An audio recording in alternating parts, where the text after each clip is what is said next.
আসসালামু আলাইকুম। আশা করি সবাই ভালো আছেন। এই যে দেখতে পাইতেছেন কত বড় একটা লাউয়ের জাংলা। আর এই জাংলার থেকে আমি কিছু লাউয়ের শাক তুলে নিয়ে আজকে ছোটো মাছ দিয়ে রান্না করব। এই লাউ গাছটা আমার একটা মামির বাড়ির লাউ গাছ। এখান থেকে আমি কিছু লাউর পাতা তুলতে আসছি। এই গাছটাতে অনেক লাউ জ্বালা আসছে। কিছুদিন পরে লাউগুলো অনেক বড় হয়ে যাবে। আর এখান থেকে আমি শাক তুলে নিয়ে ছোটো মাছ দিয়ে রান্না করব। আর আপনারা আমার পুরো ভিডিওটা দেখতে থাকেন।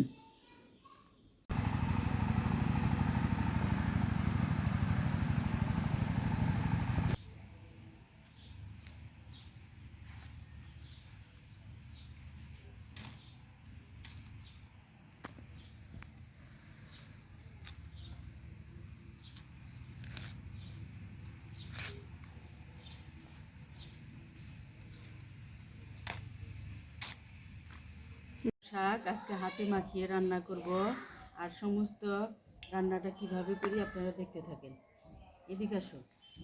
লাউ শাকগুলো সমস্ত তেলের মধ্যে একটু দিয়ে দিলাম।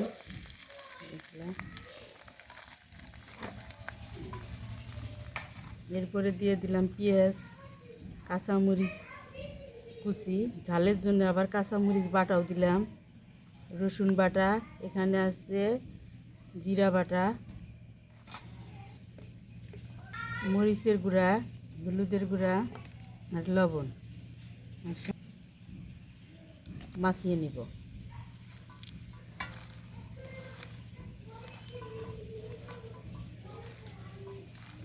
এই মাছ দিয়ে রান্না করব।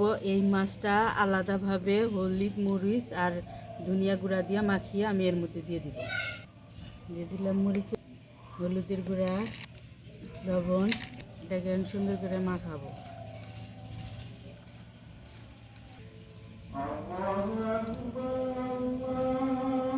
দিয়ে আমি আর একটু ভালো করে মাখায় নিব।